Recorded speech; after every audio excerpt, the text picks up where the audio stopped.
സ്വഹാബിയായ ഉഖബത്ത് bin Aamir റളിയല്ലാഹു അൻഹു പഠിപ്പിച്ച തൗഹീദ ഞങ്ങൾ ഈ പറയുന്നത്. അത് രേഖപ്പെടുത്തി വെച്ചത് ലോകത്ത് തുല്യതയില്ലാത്ത പണ്ഡിതൻ ഇമാം നവവി റഹിമഹുല്ലാ തന്റെ തഹ്ദീബുൽ അസ്മാഇ വൽ ലുഗാത്തിലാണ്. ഹറക്കത്തിടാത്ത അറബി വാക്യങ്ങൾ വായിക്കാൻ അറിയുന്ന മൗലവിമാർ ഈ സദസ്സിലുണ്ടോ? കടന്നു വരണം, നിങ്ങൾ നോക്കണം, ഇത് ഉറപ്പുവരുത്തണം. ഞാൻ ഈ പറഞ്ഞ തെറ്റാണെങ്കിൽ 1000 കുതിരശക്തിയോടെ ഈ മൈക്കയുടെ മുമ്പിൽ വന്ന് വിളിച്ചു പറയണം. നിങ്ങൾ കഴിയുമോ? നിങ്ങൾക്ക് ഉമ്മ വെച്ച ആൺകുട്ടികളുണ്ടോ ഇവിടെ? ഞാൻ വെല്ലുവിളിക്കുന്നു. കഴിയും? നിങ്ങൾ പറയും. എന്നിട്ട് നിങ്ങൾ പറയുന്നത് എന്താ? ഉസ്താദ് തെറ്റിദ്ധരിച്ചതാണ്, ഉസ്താദ് പഠിച്ചു ധരിച്ചതാണ്. പഠിച്ചു ധരിച്ചത്, തെറ്റിദ്ധരിച്ചതല്ല. കഴിഞ്ഞോ? ഇത് ഒരു സഹാബി. ഞാൻ സഹാബികളിൽ നിന്ന് മാറുന്നു, താബിഈകളിലേക്ക് കടക്കുന്നു. താബിഈകളുടെ പ്രമുഖ നേതാവ്, സഹീഹുൽ ബുഖാരിയിൽ 18 തവണ ഹദീസ് ഉദ്ധരിച്ച വ്യക്തി, സഹീഹ് മുസ്ലിമിൽ 32 തവണ ഹദീസ് ഉദ്ധരിച്ച വ്യക്തി ആരാ? മുഹമ്മദ് ഇബ്നുൽ മുൻകദിർ തങ്ങൾ. ഹിജ്റ 30 ജീവിച്ച മഹാപണ്ഡിതൻ, ഒട്ടേറെ സ്വഹാബികളെ നേരിൽ കണ്ട പണ്ഡിതൻ, ഇമാം ഷാഫിഈ തങ്ങളുടെ ഉസ്താദായ, ഇമാം മാലിക് തങ്ങളുടെ ഉസ്താദായ ഇമാം ഇബ്നുൽ മുൻകദിർ തങ്ങൾ. സഹീഹുൽ ബുഖാരിയുടെ ഇമാം ബുഖാരിയുടെ ഉസ്താദുമാരിൽപ്പെട്ടവർ ഇബ്നുൽ മുൻകദിർ തങ്ങൾ മദീനത്തെ പള്ളിയിലെ മുദർരിസാണ്. ഒരു ദിവസം ദർസ് നടത്തുന്നു. കാന ഇബ്നുൽ മുൻകദിർ യജ്ലിസു മഅ അസ്ഹാബിഹി ഫകാന യുസ്രീബുഹു സുമാത്തുൻ. മഹാനവറുകൾക്ക് ടെൻഷൻ ഉണ്ടാകുന്നു, പ്രയാസമുണ്ടാകുന്നു. ഫകാന യഖൂമു ഹത്താ ഹുവ കമാ ഹുവ. ആ രൂപത്തിൽ അദ്ദേഹം അവിടെ നിന്ന് എഴുന്നേൽക്കുന്നു. നേരെ പോയത് എങ്ങോട്ടാ? ആരംഭ റസൂലുള്ളാഹി സ്വല്ലല്ലാഹു അലൈഹി വസല്ലം തങ്ങളുടെ ജാറത്തിങ്കലേക്ക് പോകുന്നു. അവിടെ ചെല്ലുന്നു. എന്നിട്ടോ കുറെ സമയം അവിടെ ചെലവഴിക്കുന്നു. തിരിച്ചു പോന്നു. തിരിച്ചു പോന്നു. ശിഷ്യന്മാര് ചോദിച്ചു, എന്തേ ഉസ്താദ് എപ്പോ ഉണ്ടായത്? മഹാനവറുകൾ പറയുന്ന മറുപടി, ഫഖാല ഇന്നഹു യുസ്രീബുനി ഖതറുൻ. എനിക്ക് പ്രയാസം എന്നെ പിടികൂടുന്നു. ഫഇദാ വജത്തു ദാലിക. അങ്ങനെ എനിക്ക് പ്രയാസമുണ്ടായാൽ ഇസ്തഅൻതു ബിഖബ്രിൻ നബി സ്വല്ലല്ലാഹു അലൈഹി വസല്ലം. ഞാൻ എന്റെ പ്രയാസം തീരാൻ വേണ്ടി ആരംഭ റസൂലുള്ളാഹി സ്വല്ലല്ലാഹു അലൈഹി വസല്ലം തങ്ങളുടെ ഖബറിങ്കൽ പോയി ആ റസൂലിനോട് സഹായം തേടുന്നു. പറയുന്നത് ആരാ? ഇബ്നുൽ മുൻകദിർ തങ്ങൾ. മുജാഹിദുകളുടെ ഭാഷയിൽ കേന്ദ്രം പ്രസിദ്ധീകരിച്ച പുസ്തകം വിശ്വാസ കാര്യങ്ങൾ എന്റെ കൈവശമുണ്ട്. ശിർക്കാണ് എഴുതി വച്ചിരിക്കുന്നു. ഇസ്ലാഹി മാസിക പറയുന്നതോ അവൻ ജൂതനാണ്, ക്രിസ്ത്യാനിയാണ്, മുശ്രിക്കാണ്. ഈ പുസ്തകം അബ്ദുൽ ഹഖ് സുല്ലമി ആമയൂർ എഴുതിയ പുസ്തകം, കേന്ദ്രം പ്രസിദ്ധീകരിച്ച പുസ്തകം. ഇതിൽ പറയുന്നു കൊടിയ ശിർക്കാണ്, വ്യക്തമായ ശിർക്കാണ്. ഞാൻ ചോദിച്ചോട്ടെ, ഇമാം ഇബ്നുൽ മുൻകദിർ മുശ്രിക്കായോ? നിങ്ങൾ എനിക്കറിയാം, ഇവിടെ നിന്ന് നിങ്ങൾ ഇത് സമ്മതിക്കില്ലെങ്കിലും ഇന്ന് ഉറങ്ങുമ്പോൾ നിങ്ങൾ നെഞ്ചത്ത് കൈവെക്കുമെന്ന് എനിക്കറിയാം. ഈ ലോക മുസ്ലിമീങ്ങളെ മുശ്രിക്കാക്കുന്ന പ്രവണത നിർത്താൻ സമയമായിരിക്കുന്നു. ഈ ഇബ്നുൽ മുൻകദിർ ബുഖാരിയുടെ ഉസ്താദുമാരിൽപ്പെട്ടവർ മുശ്രിക്കായോ കാഫിറായോ? ഇത് സലഫ് സാലിഹല്ലേ? എന്താണ് നിങ്ങൾ കേൾക്കുന്നത്? എന്താണ് നിങ്ങൾ പറയുന്നത്? ഇവർ മുശ്രിക്കായി എന്നാണോ വാദം? എന്നാലും മുജാഹിദ് രക്ഷപ്പെടുന്നില്ല. എന്തേ കാര്യം എന്നറിയോ? ഈ ഇമാം ഇബ്നുൽ മുൻകദിറിൽ നിന്ന് 18 തവണ ഹദീസ് ഉദ്ധരിച്ച ഇമാം ബുഖാരി, മുശ്രിക്കിൽ നിന്ന് ഹദീസ് ഉദ്ധരിച്ച ബുഖാരിയെ മുജാഹിദിനെ സ്വീകരിക്കാൻ പറ്റുമോ? അപ്പൊ ഇമാം ബുഖാരിക്ക് അറിയാം റസൂലുള്ളാഹിന്റെ ജാറത്തിങ്ക പോയി തേടിയത് കൊണ്ട് ഒരു കുഴപ്പമില്ല, മുശ്രിക്കാവൂല എന്ന് ഇമാം ബുഖാരി മനസ്സിലാക്കി. ഇമാം മുസ്ലിം മനസ്സിലാക്കി.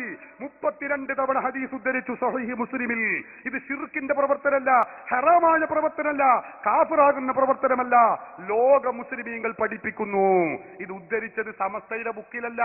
നിങ്ങളുടെ നേതാവ് ഇബ്നു തൈമിയ്യയുടെ പ്രിയപ്പെട്ട ശിഷ്യൻ, ബിദഈകൾക്ക് സ്വീകാര്യനായ ഹാഫിളുസ് സഹബിയുടെ സിയറു അലാമിൻ നുബല എന്ന ഗ്രന്ഥത്തിലാണ്. അതിന്റെ 3-ാം വാല്യമാണ് എന്റെ കയ്യിൽ. 100 എണ്ണം പറയാൻ എനിക്ക് കഴിയും. ഞാൻ ഒന്നുകൂടി പറയാ. ഇമാം ഷാഫിഈ റളിയല്ലാഹു അൻഹു കേരളത്തിലെ 7-ാം സമ്മേളന സുവനീറിൽ മുജാഹിദ് എഴുതിയതെന്താ? ഇതുപോലത്തെ ഒരു പണ്ഡിതൻ വന്നിട്ടില്ല എന്നല്ലേ. ആ ഷാഫി ഇമാമിന്റെ അവസ്ഥ എന്താ? ഇമാം ഷാഫി ജനിച്ചത് ഹിജ്റ 150-ലാണ്. ആ ദിവസമാണ് ഇമാം അബൂ ഹനീഫ തങ്ങൾ വഫാത്താകുന്നത്. രണ്ടുപേരും കണ്ടിട്ടില്ല. അബൂ ഹനീഫ ഇമാമിന്റെ ജാറം എവിടെ? ബഗ്ദാദിലാ ഉള്ളത്. ഷാഫി ഇമാം ബഗ്ദാദിൽ വരുമ്പോ മഹാനവറുകൾ പറയുന്നു, ഇന്നി ലഅതബറകു ബി അബീ ഹനീഫത വഅജീഉ ഇലാ ഖബരിഹി. ഞാൻ അബൂ ഹനീഫ ഇമാമിന്റെ ഖബറിങ്കൽ പോകുന്നു, അവിടെ പോയി ഞാൻ ബറക്കത്ത് എടുക്കുന്നു. കേരളത്തിലെ മുജാഹിദ് പറഞ്ഞത് എന്താ? ഖബറിങ്കൽ ചെന്ന് ബറക്കത്ത് എടുക്കുന്നത് ശിർക്കാണ്. ഇമാം ഷാഫി മുശ്രിക്കായോ? ഇമാം ഷാഫി കാഫിറായോ? ഖുർആൻ അറിയില്ല, ഹദീസ് അറിയില്ല, തൗഹീദ് അറിയില്ല. ഇമാം ഷാഫി റളിയല്ലാഹു അൻഹു പറയുന്നു, അബൂ ഹനീഫ ഇമാമിന്റെ ജാറത്തിങ്കൽ ചെന്ന് ഞാൻ ബറക്കത്ത് എടുക്കുന്നു. കൊടുക്കുന്നു. മാത്രമല്ല ഫൈദാ അറളത്ലി ഹാജത്തുൻ, എനിക്ക് പ്രത്യേകം വല്ല ആവശ്യവും ഉണ്ടായാൽ, ആഗ്രഹ സഫലീകരണം ഉണ്ടായാൽ, ഞാൻ ചെയ്യുന്ന പരിപാടി എന്താണെന്നറിയോ? സല്ലൈതു റകഅതൈനി, ഞാൻ 2 റകഅത്ത് നിസ്കരിക്കും. നിസ്കരിച്ചിട്ട് ഉദൂനി അസ്തജിബ് ലക്കും ഖുർആൻ പറഞ്ഞിട്ടുണ്ടല്ലോ, അതുകൊണ്ട് നേരിട്ട് ചോദിക്കുക എന്ന് പറഞ്ഞാൽ അവിടെ വെച്ച് ചോദിക്കൂല. ഞാൻ ചെയ്യുന്ന പരിപാടി എന്താ? വജിഅതു ഇലാ ഖബരിഹി, അബൂ ഹനീഫ ഇമാമിന്റെ ജാറത്തിങ്കിലേക്ക് ഞാൻ പോകുന്നു. ജാറത്തിങ്കൽ ചെന്നുകൊണ്ട് വസഅൽതുല്ലാഹൽ ഹാജത ഇൻദഹു, അവിടെ വെച്ച് ഞാൻ ദുആ ചെയ്യുന്നു. അങ്ങനെ അബൂ ഹനീഫ ഇമാമിന്റെ ഖബറിങ്കൽ ചെന്ന് ബറക്കത്തെടുക്കുകയും അവിടെ വെച്ച് ദുആ നടത്തുകയും ചെയ്താൽ ഫമാ തബ്ഉദു അന്നി ഹത്താ തുഖ്ലാ, എന്റെ ഉദ്ദേശ്യം നിറവേറാതിരുന്നിട്ടില്ല. പറയുന്നതാരാ? ഇമാമുന ശാഫിഈ റളിയല്ലാഹു അൻഹു. 10 ലക്ഷത്തോളം ഹദീസ് പാണ്ഡിത്യമുള്ള ലോക പ്രശസ്ത പണ്ഡിതൻ. കേരളത്തിലെ മുജാഹിദ് എഴുതിയതോ? അങ്ങനെ ജാറത്തിങ്കൽ പോയി ആഗ്രഹ സഫലീകരണത്തിന് പോയാൽ അവൻ മുശ്രിക്കാണ്, അവൻ കാഫിറാണ്, അവൻ ജൂതനാണ്, അവൻ ക്രിസ്ത്യാനിയാണ്. മഅദല്ലാഹ്. ഷാഫി ഇമാം ക്രിസ്ത്യാനിയായോ? ഷാഫി ഇമാം മുശ്രിക്കായോ? നിങ്ങൾ ഏത് സലഫിനെയാണ് നിങ്ങൾ പിന്തുടരുന്നത്? നിങ്ങൾ സലഫി എന്ന പേരിട്ടത് കൊണ്ട് മാത്രം അവര് സഹോദരന്മാരെ സലഫിയാകൂല. ഷാഫി ഇമാം പഠിപ്പിക്കുന്ന തൗഹീദാണിത്. നിങ്ങൾക്കറിയോ, ഇമാം അബൂ ഹനീഫ മദ്ഹബിന്റെ ഇമാമുകളിൽ ഒന്നാമത്തവർ, ആരംഭ റസൂലിന്റെ ജാറത്തിലെത്തിയിട്ട് പറയുന്നത് എന്താ? അവിടെ സിയാറത്തിൽ ചെന്നപ്പോ പറഞ്ഞു, നബിയേ യാ സയ്യിദ സാദാത്തി ജിഅ്തുക ഖാസിദാ, നബിയേ ഞാൻ അങ്ങയെ ഉദ്ദേശിച്ചു വന്നതാണ് നബിയേ. എന്താണ് എനിക്ക് എന്റെ ആഗ്രഹം? അർജു റിളാക വഅഹ്തമി ബിഹിമാക, ഞാൻ അങ്ങയുടെ പൊരുത്തം തേടുന്നു നബിയേ, ഞാൻ അങ്ങയുടെ തൃപ്തി കാംക്ഷിക്കുന്നു നബിയേ. അബൂ ഹനീഫ ഇമാം മുശ്രിക്കായോ? കാഫിറായോ? നിങ്ങൾ ചിന്തിക്കണം. ഇമാം മാലിക് തങ്ങൾ മദ്ഹബിന്റെ ഇമാമുകളിൽപ്പെട്ടവരല്ലേ? രണ്ടാമത്തെ ഇമാമല്ലേ? അദ്ദേഹത്തോട് ഭരണാധികാരിയായ ഖലീഫ വന്നുകൊണ്ട് ചോദിക്കുന്നു. എന്താ ചോദിക്കുന്നത്? അബൂ മൻസൂർ എന്ന് പറയുന്ന അവിടുത്തെ ഭരണാധികാരി വന്ന് ചോദിക്കുന്നു. ദീർഘമായ ചർച്ചയാണ്. അവസാനം അയാൾ ചോദിച്ചു, അല്ല ഇമാം മാലിക്, ഞാൻ ഇവിടെ വെച്ച് ദുആ ചെയ്യുമ്പോ അസ്തഖ്ബിലു റസൂലല്ലാഹി വഅദഉ അം അസ്തദ്ബിറു അം അസ്തഖ്ബിലുൽ ഖിബ്ലത, ഞാൻ കഅബയിലേക്ക് തിരിയണോ ഖിബ്ലയിലേക്ക് തിരിയണോ അതല്ല റസൂലിലേക്ക് തിരിയണോ?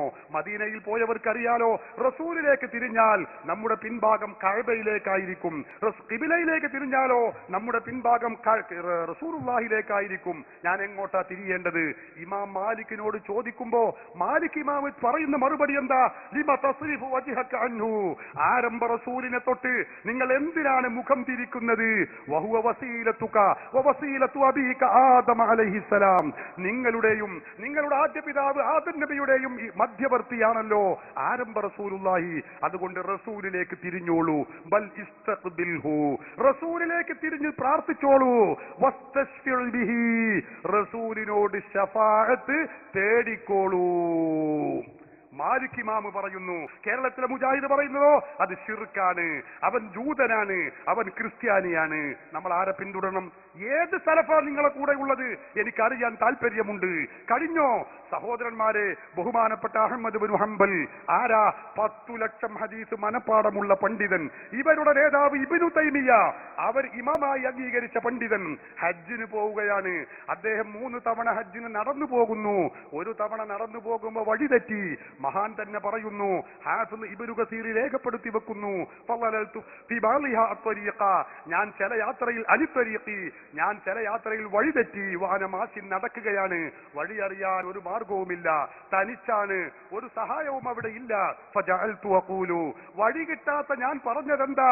യാ ഇബാദല്ലാഹി ദുല്ലൂനി അല ത്വരീഖ്, യാ ഇബാദല്ലാഹി ദുല്ലൂനി അല ത്വരീഖ്, അല്ലാഹുവിന്റെ ഇഷ്ടദാസന്മാരെ, അല്ലാഹുവിന്റെ അടിയാറുകളെ, എനിക്ക് വഴി അറിയിച്ചു തരണമേ. ഇസ്തിഗാസ ചെയ്യുന്നു.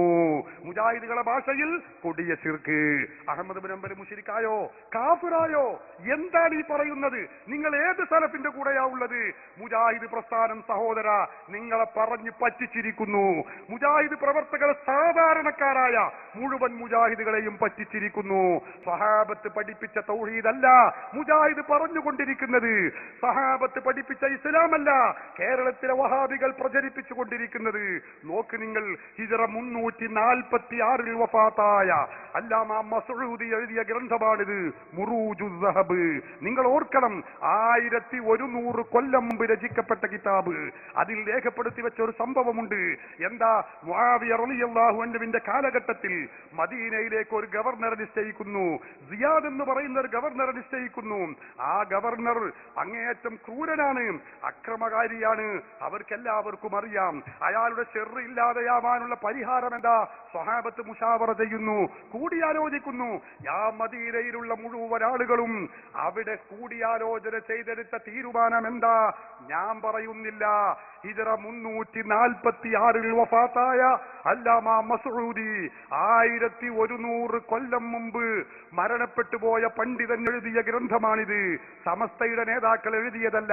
അതിലെന്താ പറയുന്നത്? ഫജ്തമഅ അസ്സഗീറു വൽ കബീറു ബിമസ്ജിദി റസൂലില്ലാഹി സ്വല്ലല്ലാഹു അലൈഹി വസല്ലം. മദീനയിലുള്ള സ്വഹാബികൾ, അവിടെയുള്ള താബിഉകൾ, അവിടെയുള്ള കുട്ടികൾ, അവിടെയുള്ള മുതിർന്നവർ എല്ലാവരും ഒരുമിച്ച് കൂടുന്നു. എവിടെ? ആരംഭ റസൂലിന്റെ മദീനത്തെ പള്ളിയിൽ. ബിമസ്ജിദി റസൂലില്ലാഹി സ്വല്ലല്ലാഹു അലൈഹി വസല്ലം. ഈ അക്രമകാരിയായ ഗവർണറുടെ ശല്യം ഒഴിവായി കിട്ടാൻ അവർ സ്വീകരിച്ച നിലപാട് നിങ്ങൾ ഓർക്കണം. മദീനത്തെ പള്ളിയിൽ ഒരുമിച്ച് കൂടിയാണ്. വവജ്ജു ഇലല്ലാഹി, അല്ലാഹുവിലേക്ക് അവർ താഴ്മ ചെയ്യുന്നു. എന്നിട്ടോ വലാദു ബിഖബ്രിൻ നബി സ്വല്ലല്ലാഹു അലൈഹി വസല്ലം. മദീനത്തെ പള്ളിയിൽ ഒരു ഭാഗത്തുള്ള ആരംഭ റസൂലിന്റെ ഖബർ ശരീഫിനെ അഭയ കേന്ദ്രമാക്കി അല്ലാഹുവിനോട് പ്രാർത്ഥിക്കുന്നു. ആരംഭ റസൂലിന്റെ ജാറത്തിനെ അഭയ കേന്ദ്രമാക്കി പ്രാർത്ഥിക്കുന്നു. നിങ്ങൾ ചിന്തിക്കണം. സലാസത അയ്യാം, 3 ദിവസം സ്വഹാബത്ത് ചെയ്തു. എന്തുണ്ടായി അതിന്റെ ഫലം?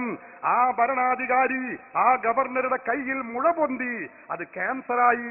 വൈകാതെ അയാൾ മരണപ്പെട്ടു. ചരിത്രം രേഖപ്പെടുത്തി വെക്കുന്നു. കേരളത്തിലെ മുജാഹിദ് പറയുന്നതോ, ഉദ്ദേശ സാഫല്യത്തിന് ജാറത്തിങ്കലിൽ പോയാൽ അവൻ ജൂതനാണ്, ക്രിസ്ത്യാനിയാണ്, അവൻ മുശ്രിക്കാണ് എന്ന് പറഞ്ഞെങ്കിൽ ഈ സ്വഹാബികളൊക്കെ മുശ്രിക്കായോ? ഇവരൊക്കെ കാഫിറായോ? താബിഈകളൊക്കെ ഇസ്ലാം എന്ന് പുറത്തുപോയോ? ഈ സംഭവത്തിന് നേതൃത്വം കൊടുത്തത് ആരാണെന്നറിയുമോ? സിമത്തുർ നുജൂം നോക്കിക്കോ, കിതാബ് സില നോക്കിക്കോ, കാണാം. അബ്ദുല്ലാഹി ഇബ്നു ഉമർ എന്ന സ്വഹാബി വര്യൻ, മുത്തബിഉസ് സുന്ന എന്ന ഖ്യാതി നേടിയ സ്വഹാബിയായ അബ്ദുല്ലാഹി ഇബ്നു ഉമറാണ് ഈ പ്രാർത്ഥനയ്ക്ക് നേതൃത്വം കൊടുത്തത്. പറയൂ നിങ്ങൾ, ഇവരൊക്കെ മുശ്രിക്കാണോ? നിങ്ങൾ സലഫ് പേരിന് ചൊറുക്ക് നല്ല ഭംഗിക്ക് നല്ലതാ പറയാൻ. പക്ഷെ ആചാരങ്ങളിൽ സലഫു സ്വാലിഹികൾ ചെയ്ത ഒരെണ്ണം ഇല്ലേ ഇല്ല. കേരളത്തിലെ മുജാഹിദ് ചെയ്യുന്നില്ല. ഒരു സാമ്പിളിന് ഒന്ന് മാത്രമേ ഞാൻ പറഞ്ഞിട്ടുള്ളൂ. ഏതെടുത്താലും അങ്ങനെയാണ്. ഇനി നിസ്കാരം വെള്ളിയാഴ്ച നിർവഹിക്കുന്ന ജുമുഅ ഖുതുബ മലയാളത്തിൽ അറബിയല്ലാത്ത ഭാഷയിൽ ഇല്ല, സലഫു സ്വാലിഹികൾ ചെയ്തിട്ടില്ല. 1300 കൊല്ലക്കാലം ചെയ്തിട്ടില്ല. സ്ത്രീകളെ ജുമുഅമായിട്ടെടുത്തോളൂ. വീട്ടിൽ ഉത്തമമാണെന്ന് പഠിപ്പിച്ച ഇസ്ലാമിക നിയമത്തെ മറികടന്നുകൊണ്ട് സ്ത്രീകളെ പള്ളിയിലേക്ക് ആട്ടി തെളിയിച്ചു കൊണ്ടുപോയ സംഭവം ഇല്ലേ ഇല്ല. സഹാബത്ത് പഠിപ്പിച്ചിട്ടില്ല, താബിഈ പഠിപ്പിച്ചിട്ടില്ല, ആരും പഠിപ്പിച്ചിട്ടില്ല. സഹോദരന്മാരെ, നിങ്ങൾ ചിന്തിക്കണം. വെള്ളിയാഴ്ച ജുമുഅക്ക് മുമ്പുള്ള, വെള്ളിയാഴ്ച നിർവഹിക്കുന്ന ഖുത്ബയുടെ മുമ്പുള്ള 2ാം ബാങ്ക് നിങ്ങൾക്കറിയോ? സലഫുകളുടെ രീതി എന്താ? സ്വഹാബികളല്ലേ സലഫിൽ പ്രധാനി. ഉസ്മാനു ഫിൽ ജന്ന, ആരംഭ റസൂല് പഠിപ്പിച്ച ഉസ്മാൻ ഇബ്നു അഫ്ഫാൻ റളിയല്ലാഹു അൻഹു 2ാം ബാങ്ക് കൊടുത്ത് ഇതാ ജനങ്ങൾ വർദ്ധിച്ചപ്പോ 2ാം ബാങ്ക് കൊടുക്കുന്നു. സഹീഹുൽ ബുഖാരി നോക്കിക്കോ, 916 നമ്പർ ഹദീസ് എടുത്ത് പരിശോധിച്ചാൽ കാണാം. അവിടെ കൊടുക്കുന്നു ഫസബത്തൽ അംറു അലാ ദാലിക. മുസ്ലിം ലോകത്ത് അത് സ്ഥിരപ്പെട്ടു കഴിഞ്ഞു പോയി. എല്ലാവരും ചെയ്യുന്നത് അങ്ങനെയാണ്. മക്കയിൽ അങ്ങനെയാണ്, മദീനയിൽ അങ്ങനെയാണ്, സൗദി അറേബ്യയിൽ അങ്ങനെയാണ്, മിസ്രിൽ അങ്ങനെയാണ്, ഇന്തോനേഷ്യയിൽ അങ്ങനെയാണ്, ഫലസ്തീനിൽ അങ്ങനെയാണ്, ജോർദാനിൽ അങ്ങനെയാണ്, UAE അങ്ങനെയാണ്, ബഹ്റൈനിലും ഖത്തറിലും ഒമാനിലും ഈ പറഞ്ഞ 10 രാഷ്ട്രങ്ങളോളം ഉണ്ട്. ഞാൻ തന്നെ പോയത്, എനിക്കറിയാം. അവിടെയൊക്കെ ജുമുഅക്ക് മുമ്പ് ഖുതുബയുടെ മുമ്പ് രണ്ടാം ബാങ്കുണ്ട്, 2 ബാങ്കാണ്. കേരളത്തിലെ മുജാഹിദുകൾ ഞങ്ങൾ സലഫുകളാണ് എന്ന് പറഞ്ഞ് നടന്നാ പോരാ. അവർ ചെയ്ത പഠിപ്പിച്ച ആചാരം കൈയൊടിച്ചവരാണ്. മുജാഹിദ് പറയുന്നത് എന്താ? ആ ബാങ്ക് കൊടുത്തവൻ നരകത്തിലേക്ക് പോകുന്നവരാണ്. അത് അനാചാരാണ്. അത് അനാചാരം ചെയ്താലോ നരകത്തേക്ക് പോകും. അപ്പൊ ആരൊക്കെ നരകത്തേക്ക് പോകേണ്ടി വരും? ഉസ്മാൻ ഇബ്നു അഫ്ഫാൻ നരകത്തിലേക്ക് പോകേണ്ടി വരും. അതിന് അംഗീകാരം കൊടുത്ത പരശതം സ്വഹാബികൾ നരകത്തിലേക്ക് പോകേണ്ടി വരും. താബിഉകൾ ഏതായാലും അവർ നരകത്തിൽ തന്നെ. മദ്ഹബിന്റെ ഇമാമുകളും 1300-350 കൊല്ലം ജീവിച്ച ഇമാമുകളൊക്കെ മുസ്ലിമീകളൊക്കെ നരകത്തിലേക്ക് പോകേണ്ടി വരും. ഏത് സലഫാ നിങ്ങളുടെ കൂടെ ഉള്ളത്? തൊള്ളക്ക് നല്ല സുഖാണത് പറയാൻ, ഉറക്ക് കിട്ടാനും സമാധാനാണ്. പക്ഷേ പ്രമാണങ്ങളെ കൊണ്ട് തെളിയിക്കാൻ കഴിയില്ല. ഏത് വിഷയമെടുത്തോളൂ, പൂർവീകർ പഠിപ്പിച്ച പാരമ്പര്യവും ആ പൈതൃകവും അത് അഹ്ലുസ് സുന്നത്തി വൽ ജമാഅത്തിന്റെ കൂടെയാണ്. ഞങ്ങൾ സലഫികളാണ്, നിങ്ങൾ സലഫി നഗർന്ന് ബോർഡ് വെക്കാം. അതല്ലാതെ സലഫ് എന്ന് പറയുന്ന സലഫുകൾ ചെയ്ത പ്രവർത്തനവുമായി ഒരു ബന്ധവും നിങ്ങൾക്കില്ലേ ഇല്ല. നിങ്ങളെ ചോദ്യകർത്താവിനെയും സാധുക്കളായ വിവരമില്ലാത്ത സാധാരണക്കാരായ മുജാഹിദുകളെയും ഈ മൗലവിമാർ പറ്റിച്ചതാണ്. നിങ്ങൾ ഒറ്റപ്പെടുന്നതിന് മുമ്പ് രക്ഷപ്പെടണം എന്നാണ് നിങ്ങളോടും എല്ലാ മുജാഹിദുകളോടും ഞങ്ങൾക്ക് ഓർമ്മപ്പെടുത്താനുള്ളത്. എനിക്ക് ചോദിക്കാനുള്ള ചോദ്യം, ചന്ദനക്കുടം ഹലാലാണോ ഹറാമാണോ? ഉറൂസല്ല ഞാൻ ഉദ്ദേശിച്ചത്, ആനയും അമ്പാടിയും അതേപോലെ തന്നെ ചെണ്ടമേളവുമുള്ള ചന്ദനക്കുടം ഹലാലാണോ ഹറാമാണോ? തീർച്ചയായും ചെണ്ടയും അതുപോലെ തന്നെ ഹറാമായ കാര്യങ്ങൾ ഉൾക്കൊള്ളുന്ന ഏത് കാര്യങ്ങളും ഹറാമ് തന്നെയാണ്. അതിൽ യാതൊരു തർക്കവുമില്ല. എന്റെ ചോദ്യം, തോട്ടുമുഖം ചന്ദനക്കുടം, ആനയും അമ്പാടിയും ചെണ്ടമേളവുമുള്ള ചന്ദനക്കുടമാണ് വർഷങ്ങളായിട്ട് നടന്നു വരുന്നത്. അവിടെ ദുആ സമ്മേളനത്തിന് നേതൃത്വം കൊടുത്തത് ഇത്രയും നേരം ഈ സ്റ്റേജിലിരുന്ന ഒരു മുസ്ലിയാരാണ് ദുആ സമ്മേളനത്തിന് നേതൃത്വം കൊടുത്തത്. കാരണം റസൂൽ സല്ലല്ലാഹു അലൈഹി വസല്ലമ തങ്ങളുടെ ചര്യകളെ മുഴത്തോട് മുഴമായും ചാനോട് ചാനായും പിൻപറ്റുന്നു എന്ന് പറയുന്ന ആളുകളിൽപ്പെട്ട ആളുടെ പേര് പറയണമെങ്കിൽ പരസ്യമായിട്ട് പറയാം. അത് പറയാൻ പറ്റാത്തതുകൊണ്ട് പറയുന്നില്ല. നമ്മുടെ വിഷയങ്ങൾ ഞാൻ പറഞ്ഞു തന്നെയാണ് നിങ്ങളും പറഞ്ഞത്. പണ്ഡിതൻ നേതൃത്വം നൽകിയത് ദുആ സമ്മേളനത്തിലാണ് എന്ന് നിങ്ങൾ കൃത്യമായി പറഞ്ഞു. അപ്പൊ ഏതായാലും ആ ദുആ സമ്മേളനത്തിൽ പങ്കെടുത്ത പണ്ഡിതനും എല്ലാവരും, അയാളിപ്പോ അവിടെ അങ്ങനെ നടക്കുന്ന ചണ്ടൻ ചിലപ്പോൾ അറിയണമെന്നില്ല. എങ്ങനെ നമുക്ക് പറയാനുള്ളത്, അത് ഒരു വ്യക്തി ഒരു സ്ഥലത്ത് അങ്ങനെയൊന്നുമില്ല. അത് തീർത്ത് ഞങ്ങൾ പറയുന്നു, ചെണ്ടയും അതുപോലെയുള്ള ബാൻഡ് കാര്യങ്ങളുള്ള മുഴുവൻ പരിപാടികളും ഹറാമ് തന്നെയാണ്. ഞങ്ങൾക്കതിൽ തർക്കമില്ല. ആ വിഷയത്തിൽ തർക്കിക്കേണ്ട കാര്യവുമില്ല. ഹറാമാണെന്ന് നമ്മൾ തീർത്തു പറഞ്ഞു. ഞാൻ പറഞ്ഞത് ഇവിടെ ഇത്രയും നേരം ചാനോട് ചാനായി പറയട്ടെ, ഞാൻ പറഞ്ഞു അത് ഹറാമാണ്. അതിൽ വ്യക്തിപരമായ ചർച്ചകൾക്ക് നമുക്കില്ല. അത് യാതൊരു സ്ഥാനമില്ല. കാരണം എന്താണെന്നറിയുമോ, നമ്മളെ സംബന്ധിച്ചിടത്തോളം ഞാൻ ചെയ്താലും നിങ്ങൾ ചെയ്താലും ആര് ചെയ്താലും ചെയ്തത് ആര് എന്നതല്ല വിഷയം. ഇത് കൃത്യമായി നമ്മൾ ഇവിടെ നിന്നും പറയാണ്, എല്ലാ സദസ്സിൽ നിന്നും നമ്മൾ പറയലുണ്ട്. അമ്പിയാക്കളുടെ ഔലിയാക്കളുടെ ആണ്ട് നേർച്ച അത് നമ്മൾ നടത്തും. അതെങ്ങനെ? ഖുർആൻ ഓതിയിട്ട് അന്നദാനം നടത്തിയിട്ട് അതുപോലെ തന്നെ നേരത്തെ പറഞ്ഞ പോലെ ഹലാലായ കർമ്മങ്ങൾ ചെയ്തുകൊണ്ട്, അതിനപ്പുറം ദുആ സമ്മേളനം നടത്തിക്കൊണ്ട്, അതിനപ്പുറം ഏത് ആൾ എവിടെ നടത്തിയാലും തെറ്റാണ്, ഹറാമാണ് നമ്മൾ പറഞ്ഞു കഴിഞ്ഞു. ആദർശപരമായ ചോദ്യങ്ങൾ വേറെ ചോദിക്കാവുന്നു. മുജാഹിദിന് തെളിവായിട്ട് നിങ്ങൾ KM മൗലവിയുടെയും ഉമർ മൗലവിയുടെയും ഒക്കെ ലേഖനങ്ങളും വാക്കുകളും ഒക്കെ ഉദ്ധരിച്ചു. അപ്പൊ ഈ കാര്യത്തില് വളരെ കൃത്യമായിട്ട് ഈ തവണത്തെ ചന്ദനക്കുടത്തിന് ദുആ സമ്മേളനത്തിന് നേതൃത്വം കൊടുത്ത ആളുടെ പേര് വേണമെങ്കിൽ ഞാൻ പറയാം. ഈ സ്റ്റേജില് ഇതിന് നേതൃത്വം കൊടുക്കുന്ന, മുഖാമുഖത്തിന് നേതൃത്വം കൊടുക്കുന്ന റസൂൽ സല്ലല്ലാഹു അലൈഹി വസല്ലം തങ്ങളുടെ ചര്യ ഇതാണ് എന്ന് പറയുന്ന ആളുകളിൽപ്പെട്ടല്ലേ ദുആ സമ്മേളനം, ചന്ദനക്കുടത്തോടനുബന്ധിച്ചുണ്ടായ ദുആ സമ്മേളനം. അല്ലാതെ വെറും ദുആ സമ്മേളനം, ചന്ദനക്കുട മഹാമഹത്തോടനുബന്ധിച്ചുണ്ടായ പോയില്ലല്ലോ. അപ്പൊ നിങ്ങൾക്ക് സംശയമുള്ളൂ, ചെണ്ട കൊട്ടായി പണ്ഡിതം പോയോ? ചന്ത കൊട്ടാൻ എന്തായാലും പണ്ഡിതൻ അത് വീണോ. നമ്മളത് ഹറാമാണെന്ന് പറഞ്ഞു. പിന്നെ ഈ പണ്ഡിതനോട് നിങ്ങൾ ചോദിച്ചോ, നിങ്ങൾ ഈ വിഷയം അറിയോ? ഞാൻ വിഷയം അറിയുന്നത് നമ്മൾ ചോദിക്കേണ്ട കാര്യമില്ല. അപ്പൊ സ്വാഭാവികമായി നിങ്ങൾ ചിന്തിക്കണം, നമ്മളപ്പോ ഒരാൾ വഅദിന് ക്ഷണിച്ചു അല്ലെങ്കിൽ ദുആ സമ്മേളനത്തിന് ക്ഷണിച്ചു, സ്വാഭാവികമായും അവിടെ അത്തരം ഹറാമുണ്ട് എന്ന് ബോധ്യപ്പെട്ടാൽ അത് ആ കമ്മിറ്റിക്കാരെ ബോധ്യപ്പെടുത്തുകയും അത് നിർത്താൻ ആവശ്യമായ കാര്യങ്ങൾ ചെയ്യുകയും ചെയ്യും. തീർച്ചയായും നമുക്കറിയാം, പല സ്ഥലങ്ങളിലും ബഹുമാനപ്പെട്ട പേരോട് ഉസ്താദൊക്കെ തിരൂര് ഭാഗത്തുള്ള പുതിയങ്ങാടിയിലുള്ള നേർച്ചയ്ക്കെതിരെ വളരെ ശക്തമായി പ്രസംഗിച്ച് നിർത്തിയ സംഭവം വരെ ഞങ്ങൾക്കുണ്ട്. ഇൻഷാ അല്ലാഹ് അത് നിങ്ങൾക്ക് ഞങ്ങൾ എവിടെ വെച്ചും എല്ലാ സ്ഥലത്ത് വെച്ചും ഞങ്ങൾ പറയുന്നു. അത്തരം പ്രസംഗങ്ങളും പ്രവർത്തനങ്ങളുമൊക്കെ ഞങ്ങൾ അത് സംബന്ധമായി പറഞ്ഞിട്ടുണ്ട്. അത് ഹറാമ് തന്നെയാണ്. തിരുത്താൻ വേണ്ടി ഇനിയും ശ്രമിക്കുന്നതാണ്. ആദർശപരമായ ചോദ്യങ്ങൾ ചോദിക്കാവുന്നത്. ഞാൻ മുജാഹിദുകാരനോ ജമാഅത്തുകാരനോ ഒന്നല്ല, സാധാരണ ഒരു ചെറിയൊരു ചോദ്യം. ചിന്തിക്കുന്നവർക്ക് ദൃഷ്ടാന്തമുണ്ടെന്ന് ഖുർആനിൽ തന്നെ പറയുന്നു. ആ അടിസ്ഥാനത്തിലുള്ള ചെറിയ ചോദ്യമാണ്. സൂറത്ത് യാസീനില് അല്ലാഹു സുബ്ഹാനഹു വ തആല തീർച്ചപ്പെടുത്തിയ ഒരു കാര്യം പറയുന്നുണ്ട്. ബിസ്മില്ലാഹിർ റഹ്മാനിർ റഹീം. ഇല്ലാ നഹ്നു നുഹിയൽ മൗത വനഖ്ദുബു മാ ഖസബു വആദാറഹും വകുല്ല ഷൈഇൻ അഹ്സൈനാഹു ഫീ ഇമാമിൻ മുബീൻ. തീർച്ചയായും, അതിന്റെ മലയാളാർത്ഥം, തീർച്ചയായും നാം മരിച്ചവരെ ഉയർത്തെഴുന്നേൽപ്പിക്കും, അവരുടെ ഓരോ ചലനത്തെയും നാം ഗ്രന്ഥങ്ങളിൽ രേഖപ്പെടുത്തിയിരിക്കുന്നു.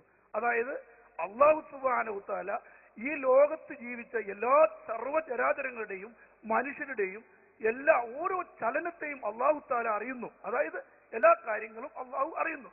അങ്ങനെ അല്ലാഹു അറിയുന്ന അല്ലാഹുവിന് നമ്മുടെ എന്ത് പ്രശ്നങ്ങളും, നമ്മുടെ തെറ്റായ പ്രശ്നങ്ങളും ശരിയായ പ്രശ്നങ്ങളായിക്കോട്ടെ, നമ്മൾ അല്ലാഹുവിന്റെ അടുത്ത് ചോദിക്കുന്നതിന് നമ്മൾ മഹാന്മാരെ വിശേഷിക്കുന്നില്ല. മഹാന്മാർ തന്നെ. മഹാന്മാരുടെ വർക്കത്ത് തേടണോ, അല്ലെങ്കിൽ മഹാന്മാരെ കൂട്ടുപിടിക്കണോ, അല്ലെങ്കിൽ നമ്മൾ പണം കൊടുത്ത് ദുആ ചെയ്യണോ? അത് തെറ്റല്ലേ? അങ്ങനെ പണം കൊടുത്ത് ദുആ ചെയ്യുകയാണെങ്കിൽ പണക്കാരുകളായ കൂടുതൽ പണം കൊടുത്ത് സാമ്പത്തിക ശേഷിയുള്ള സ്വർഗത്തിലേക്കും സാമ്പത്തിക ശേഷിയില്ലാത്ത ആളുകൾ നരകത്തിലേക്കും പോകുമോ? ഇത് വളരെ തെറ്റായ ഒരു സംശയമാണ്. ഇതൊരു കുറ്റപ്പെടുത്തൽ. ഓക്കെ. നിങ്ങളെ ആ സംശയത്തിനാണ് നേരത്തെ ഉസ്താദ് അവർകൾ വിശദമായ മറുപടി പറഞ്ഞത്. പണമുള്ളവനും ഇല്ലാത്തവനും എല്ലാവർക്കും സ്വർഗത്തിൽ പോകണം. അതുകൊണ്ട് റഹ്മാനായ അള്ളാഹുവിനോട് ധൈര്യമായി എല്ലാവർക്കും ചോദിക്കാം. അതേ അള്ളാഹു തആല സഹായിയാണെന്ന് നമ്മളോട് പറഞ്ഞവരോടും ചോദിക്കാം. അത്രയേ ഉള്ളൂ. അള്ളാഹു തആല സഹായിയായി ആരൊക്കെ നമുക്ക് വെച്ചു തന്നു? ഇന്നമാ വലിയുക്കുമുല്ലാഹു വറസൂലുഹു വല്ലദീന ആമനുല്ലദീന യുഖീമൂനസ്സലാ. അപ്പോ നിസ്കാരം നിലനിർത്തുന്ന, അതുപോലെ തന്നെ സക്കാത്ത് കൊടുക്കുന്ന എല്ലാ മുഅ്മിനീങ്ങളും, പ്രത്യേകിച്ച് അള്ളാഹുവിന് ഇഷ്ടപ്പെട്ട ഔലിയാക്കൾ, ഇവരൊക്കെ സഹായികളാണ് എന്ന് അള്ളാഹു തന്നെ നമുക്ക് നിശ്ചയിച്ചെന്ന സ്ഥിതിക്ക് അതും ചെയ്യാം. എല്ലാം അള്ളാഹു അനുവദിച്ചതാണ്. അതാണ് ഇമാമിങ്ങൾ ചെയ്തത്. ആ മറുപടി തന്നെയാണ് ഇവിടെ ആവർത്തിക്കപ്പെടുന്ന മറുപടി.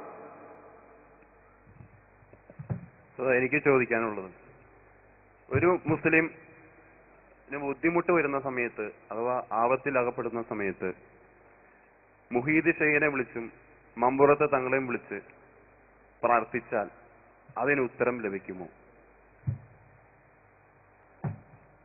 പ്രാർത്ഥിച്ചാൽ എന്ന് പറഞ്ഞത് എനിക്ക് മനസ്സിലായിട്ടില്ല. പലപ്പോഴും പല സ്ഥലങ്ങളിൽ നമ്മളത് പറഞ്ഞിട്ടുണ്ട്. മുഹയ്യദ്ദീൻ ഷെയ്ഖിനെ വിളിച്ച് പ്രാർത്ഥിച്ചാൽ, സുഹൃത്ത്, ഈ പ്രാർത്ഥന കൊണ്ട് ഉദ്ദേശിച്ചത് എന്താണ് എന്നൊന്ന് പറഞ്ഞാൽ വളരെ നന്നായിരുന്നു.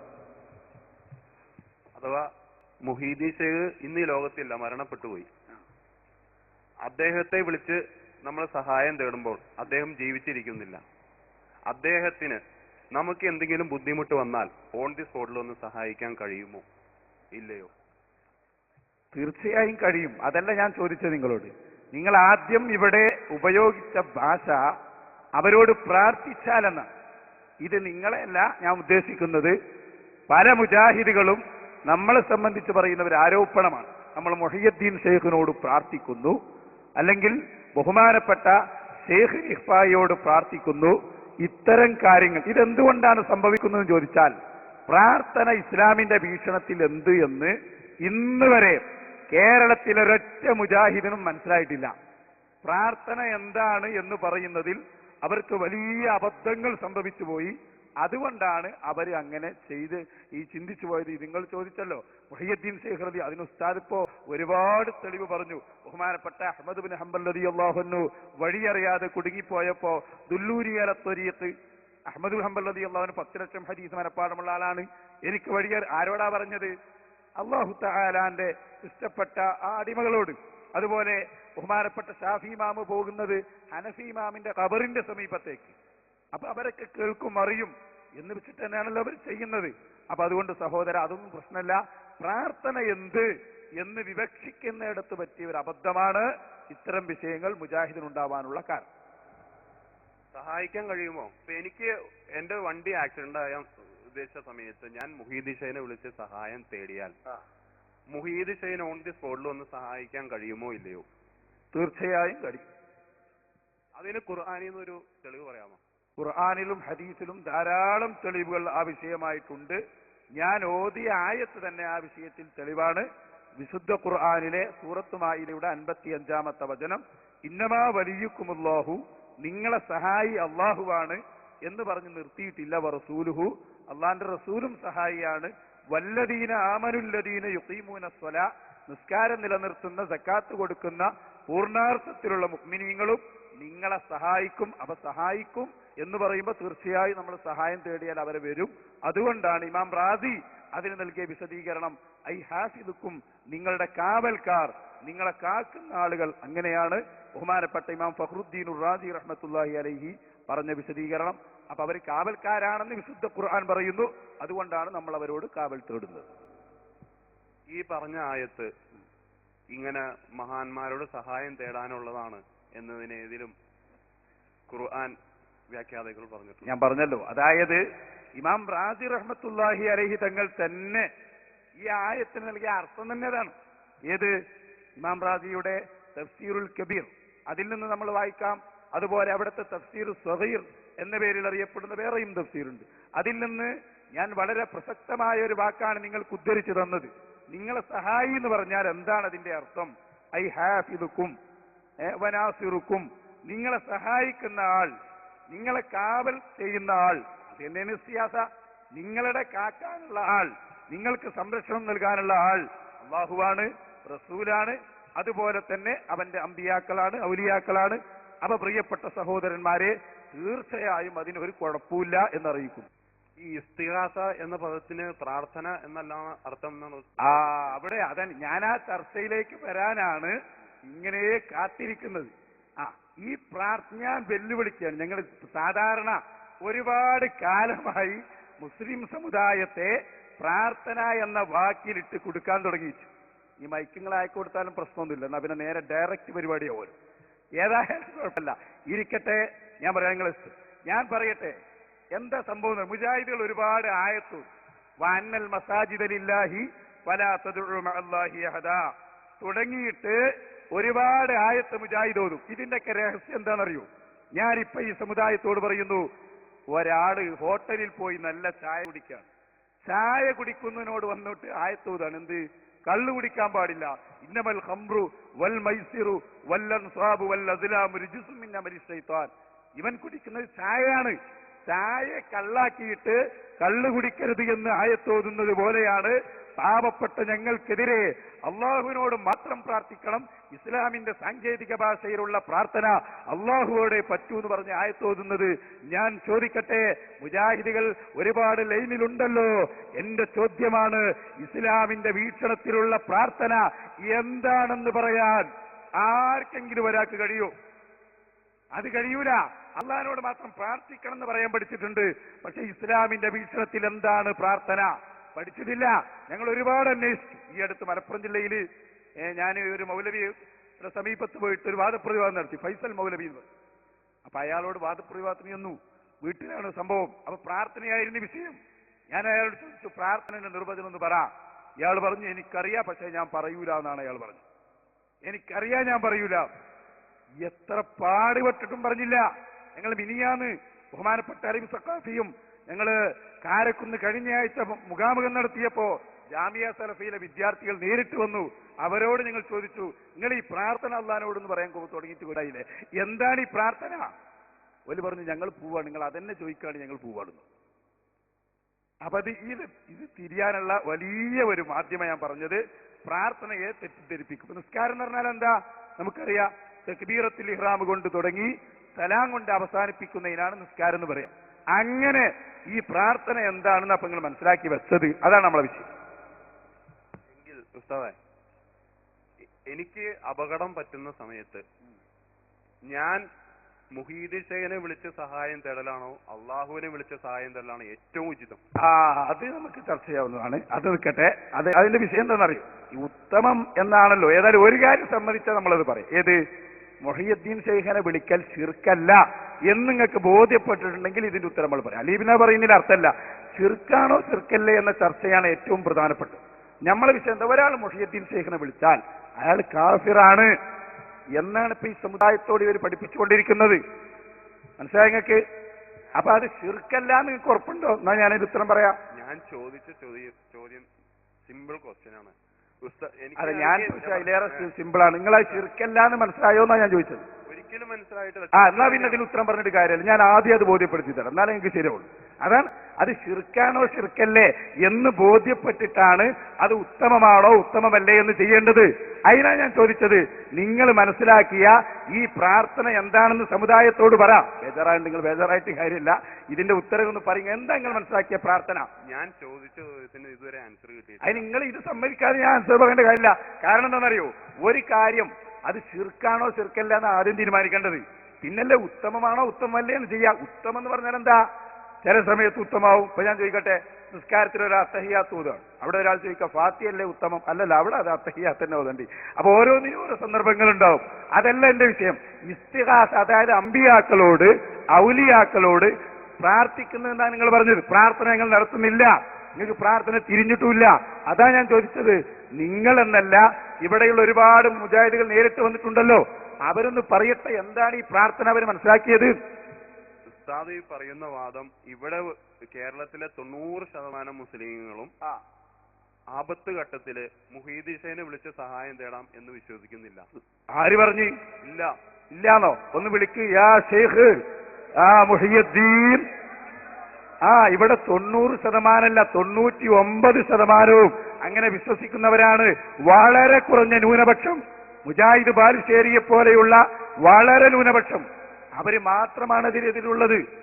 അത് മനസ്സിലാക്കണം നിങ്ങൾ. പുറമെ നിന്ന് വന്ന ആളുകൾ തക്ബീർ വിളിച്ചിട്ട് പുറമല്ല മനുഷ്യ. ഞാൻ ചോദിക്കട്ടെ, ഈ മഹലിൽ നിങ്ങളെടുത്ത് പരിശോധിച്ചോ, മുഹിയുദ്ദീൻ ശൈഖിനെ അതിനിപ്പോ ഭൂരിപക്ഷം സ്ഥിരപ്പെടുത്തേണ്ട കാര്യമൊന്നുമില്ല. ഇവിടെ കേരളത്തിൽ എല്ലാവർക്കും അറിയുന്ന കാര്യമാണ്. അതുകൊണ്ടാണ് മുജാഹിദ് ബാലുശ്ശേരി തന്നെ പറഞ്ഞത്. എന്ത്? പിന്നെ ഒരാള് നിരീശ്വരവാദിയാവൽ അദ്ദേഹത്തിന് ദേഷ്യം കൊണ്ട് പറഞ്ഞു പോയതാണ്. APക്ക് സുന്നിയാകുന്നതിനേക്കാൾ നല്ലത് നിരീശ്വരവാദി ആകലാണെന്ന് വരെ ഇവിടെ പറഞ്ഞു. അതെന്തിനാ? നമ്മോടുള്ള ദേഷ്യം തീർക്കാനാണ്. അപ്പൊ അതുകൊണ്ട് അതൊക്കെ എല്ലാവർക്കും അറിയാം. മൊയ്തീൻ ശൈഖിനെ വിളിക്കുക, അതൊന്നല്ല ഞാൻ ചോദിച്ചത്. ഞാനിപ്പോ നിങ്ങളോട് പറഞ്ഞു, എന്താണ് പ്രാർത്ഥന നിങ്ങൾ ഇതുവരെ പഠിച്ചിട്ടുണ്ടോ? അതൊന്ന് പറയുന്നത്. പ്രാർത്ഥന എന്ന് പറഞ്ഞാൽ എന്താണ്? അള്ളാഹുവിനോട് മാത്രമേ ചോദിക്കാൻ പാടുള്ളൂ. അതിന് ആ സാധനം എന്താണ് പ്രാർത്ഥന പറഞ്ഞാല്? അഭൗതികമായ അത് കിട്ടാനാണ് ഞാൻ ഈ പണിയെടുക്കുന്നത്. അഭൗതികമായ, ഭൗതികമോ ആയ ഏത് കാര്യവും, ഭൗതികവും ഏത് കാര്യവും അള്ളാഹുവിനോട് ചോദിക്കുക. വേറെ ആരോടും പറ്റൂല. വേറെ ആരോടും പറഞ്ഞാൽ എനിക്ക് ഒരു ഗ്ലാസ് വെള്ളം വേണം. അപ്പൊ എന്റെ ഉമ്മാനോടോ വാപ്പാനോടോ ചോദിക്കില്ല, അത് പ്രാർത്ഥനയല്ല. അതിന് ഭൗതികമല്ല, ഭൗതികവും. ഞാൻ പറഞ്ഞ ഉദാഹരണം പറയാം, ഒരു കൺഫ്യൂഷനും ഇല്ല. ഭൗതികവും അഭൗതികവും നിങ്ങൾ പറഞ്ഞല്ലോ, അത് രണ്ടും അള്ളാനോടെ ചോദിക്കാൻ പറ്റുള്ളൂ. അതോ ഭൗതിക അല്ലാത്തവരോടും ചോദിക്കാന്നാണ് നിങ്ങൾ പറഞ്ഞത്? ഭൗതിക ഉദാഹരണം ഞാൻ പറഞ്ഞില്ല. അല്ല, ഉദാഹരണം ഒന്നും ഞാൻ ചോദിച്ചില്ല. നിങ്ങൾ പ്രാർത്ഥനയുടെ നിർവചനം പറഞ്ഞത് ഭൗതികോ അഭൗതികോ അള്ളാനോട് ചോദിക്കാനാണ്. അങ്ങനെയാണോ? അള്ളാഹുവിനോട് ചോദിക്കാം, അള്ളാനോടെ ചോദിക്കാൻ പാടുള്ളൂ. ഭൗതിക ഭൗതികം ഭൗതികമായ കാര്യം ഇപ്പൊ ഒരു ഗ്ലാസ് വെള്ളമോ അല്ലല്ലോ. ഞാൻ ചോദിക്കട്ടെ, അപ്പൊ ഭൗതിക കാര്യം അല്ലാത്തവരോടും ചോദിക്കാം? അള്ളാഹുവില്ലാത്തവരോട് ഭൗതിക അല്ലാത്ത കാര്യം ചോദിക്കാം? അത് പ്രാർത്ഥനയാവില്ലല്ലോ. അതെ, എപ്പോഴും പ്രാർത്ഥന ആവില്ല. അതായത് ഞാൻ ചോദിക്കുന്നത്. ഞാനൊരു ഡോക്ടറെ കാണാൻ പോയി, അത് പ്രാർത്ഥന ആവില്ല. പറയുന്നത് അതെ, അത് പ്രാർത്ഥന ആവില്ല. എപ്പോഴാ പിന്നെ പ്രാർത്ഥന ആവല്? ഡോക്ടറെ കാണാൻ പോയി, ഞാൻ പറയാണ് എനിക്ക് അസുഖമാണ്. അത് കുഴപ്പമില്ല.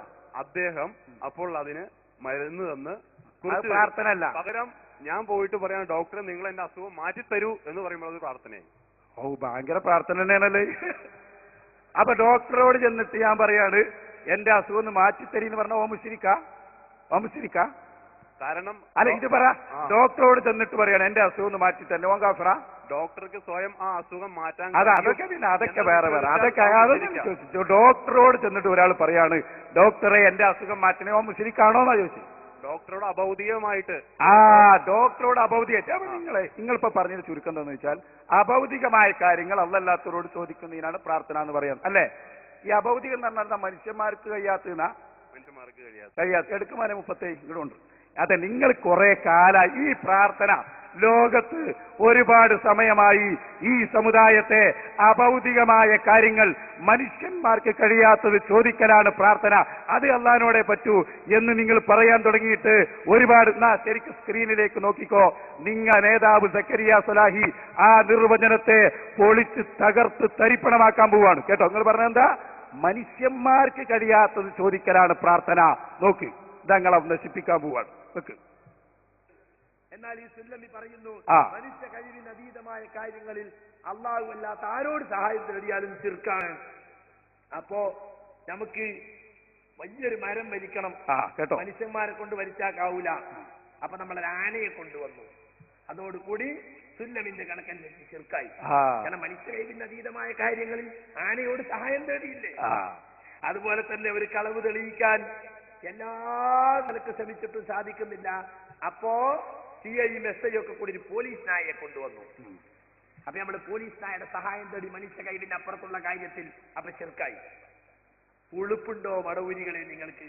ഇയാൾ പറയുന്ന വിടുവായുത്തകൾ വലിയ കാര്യമാണ്. അതാണ്. അപ്പൊ സുഹൃത്തെ ഇല്ല. ഇനി ഞങ്ങളോട് ചോദിക്കട്ടെ, ഞാനൊരൊറ്റ ചോദ്യം, ഈ മുജാഹിദീങ്ങൾക്ക് മൊത്തം മറുപടി പറയാം.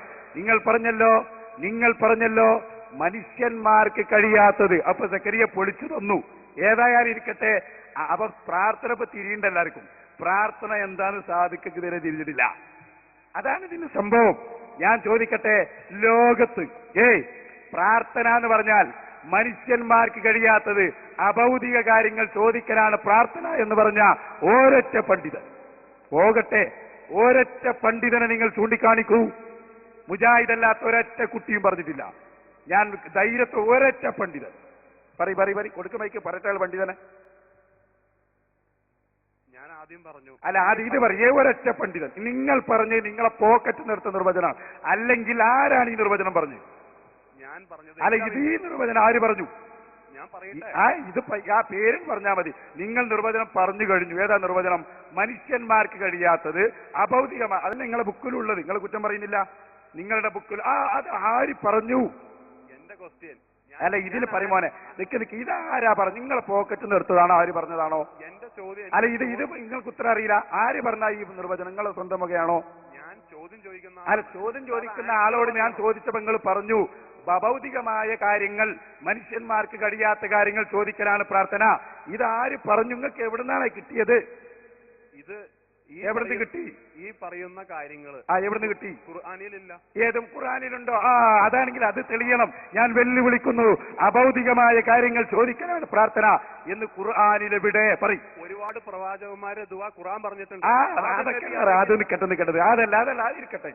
അത് പ്രാർത്ഥന ഞാൻ ചോദിക്കുന്നത്. നിങ്ങൾ പറഞ്ഞല്ലോ, ഈ നേരത്തെ മറ്റേ ആൾ ചോദിച്ച ആ ചോദ്യം അപ്പൊ ചോദിക്കുന്നത്, അതായത് മനുഷ്യന്മാർക്ക് കഴിയാത്തത് അഭൗതികമായ കാര്യങ്ങൾ ചോദിക്കലാണ് പ്രാർത്ഥന എന്ന് ഖുർആനിന്റെ ഒരു ആയത്തോട് ഓതി.